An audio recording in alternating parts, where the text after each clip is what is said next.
If you guys are new to the channel, please hit the subscribe button, hit the notification bell. I do drop new content on this channel every single day. So with that being said, let's just get right into this video.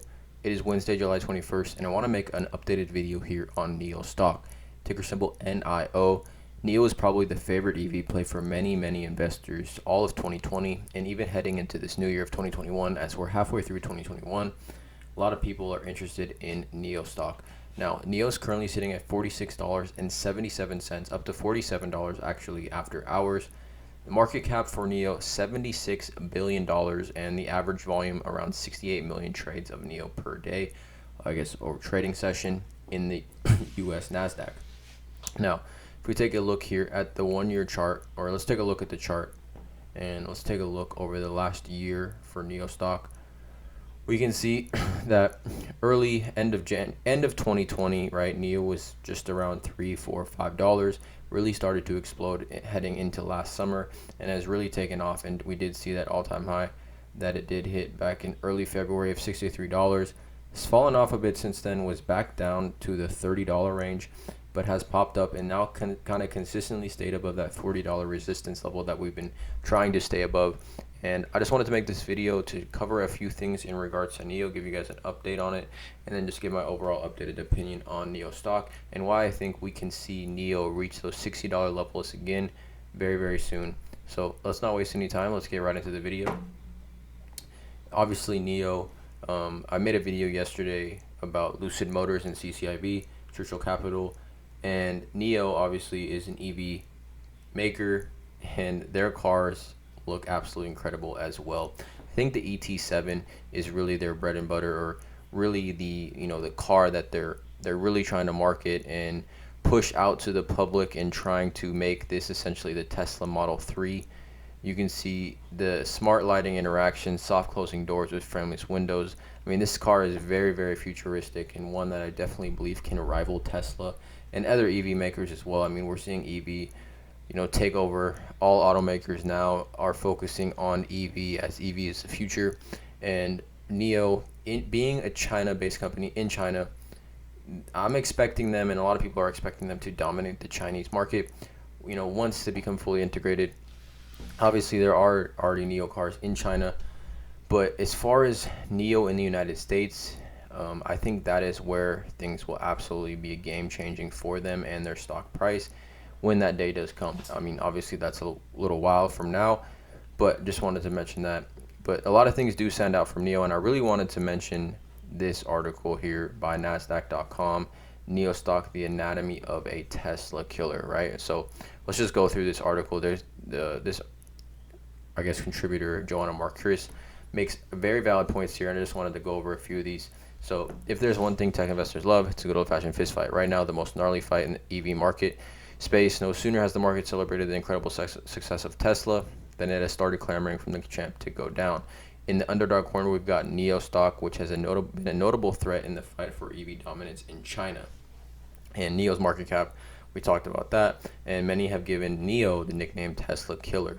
So Tesla's demand, so essentially, here's a breakdown of what's going on. Tesla's demand momentum in China is slowing as EVs from domestic brands, mainly NIO, gain ground. Competition will force Tesla to cut prices, pressuring gross margins. Game over for Tesla. Parentheses, Tesla is canceled. Now, you can see here, NIO has a home field advantage in China. Obviously, there's a lot of people that live in China, a lot of people that need cars in China, and the People's Republic of China is the largest auto market in the world. And so last year, the government regulations and subsidies called new energy vehicles, new EVs, helped China garner nearly 50% of EV sales worldwide. So nearly 50% of all EV sales worldwide were in China, and that's because they're the largest auto market and so many people do live in China. Now, while Tesla remains the world leader in electric vehicles, the company faces pressure in China as homegrown automakers gain traction. Enter NIO, which is without a doubt Tesla's biggest competitor on its home turf. At a market cap of 82 billion, NIO is valued just under General Motors, quite an amazing feat for a company which nearly went bankrupt only 2 years ago. The Chinese automaker returned to triple-digit delivery growth last month, helped by a strong growth in NIO's flagship model ES6. Now, if we take a look at the ES6, another car that looks absolutely incredible, definitely one of the cars that, more like a family car, and just a car that I mean, I could see this car driving around in the United States where I'm from, but definitely in China, this car seems to be dominating. Now, going back here, that much like Tesla, NIO is a digital premium luxury car manufacturer with particular appeal to middle-class users in China looking for alternatives to Audi's A6 or Daimler's Mercedes E-Class. But even though these two are fighting for the same turf, that's largely where the similarities end.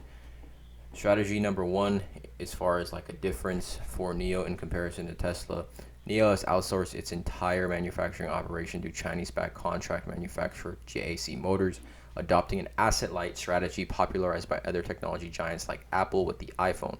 So basically, all of Apple's products are made in China, but obviously sold, and their headquarters are based in the U.S. So NIO's kind of doing the same thing. They're outsourcing their entire manufacturing operation, which makes their assets light, and it's a strategy, obviously that a lot of tech giants use, like they talk about here. NIO's approach reduces the company's capital requirements while minimizing liquidity risk, which we know nearly crushed the company once already. It also optimizes JAC's utilization and asset return on investment, which is good for the Chinese government as well. So that's also, I think, a thing that I think separates NIO from Tesla is the Chinese government backing NIO, right? Chinese government, obviously huge infrastructure, and for them to be backing NIO or backing any sort of company definitely gives them a leg up.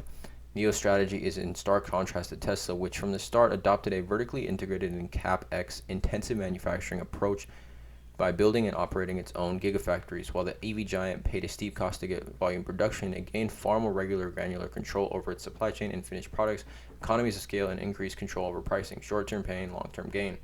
So again, Tesla, own plants, everything. I think it was just recently announced that Tesla is the most American-made car of any car, and everything's, the gigafactories, everything is made, generated, created in America. So obviously this helps, like they say here in this article, gains granular control of supply chain and able to control pricing. Now, something, and probably the main thing that I think separates NIO from any other EV is the battery as a service. So if you have an electric vehicle, range anxiety is very, very real. And what NIO is doing is called a BaaS, battery as a service subscription service. So basically, customers are able to buy the car and they rent the batteries out for a monthly fee, right? So 20% of the vehicle price, you rent the battery out, and this basically changes things. So the benefit is upfront cost savings. This cuts the vehicle sticker price by as much as $10,000 in US dollar on all NIO models, and NIO owners can subscribe to a 70 kilowatt hours battery for approximately $142 per month. So you can buy the car for cheaper if you rent out the battery. This allows for a lot of supply chain benefits for NIO and both for the customer as well. And then the battery swapping too is kind of a big difference. Tesla tried to do this back in 2015, but it didn't end up working out. But NIO claims to have over 2 million battery swaps. So if your battery goes dead, customers can simply drive into a swapping station, and in a few minutes, their depleted battery can be removed and replaced with a fully charged one. Again, something that separates themselves from Tesla, and something that I think a lot of customers and clients and potential customers may find interesting and more beneficial. Obviously, people do run out of battery. If you do have an EV, like I said, you definitely get range anxiety.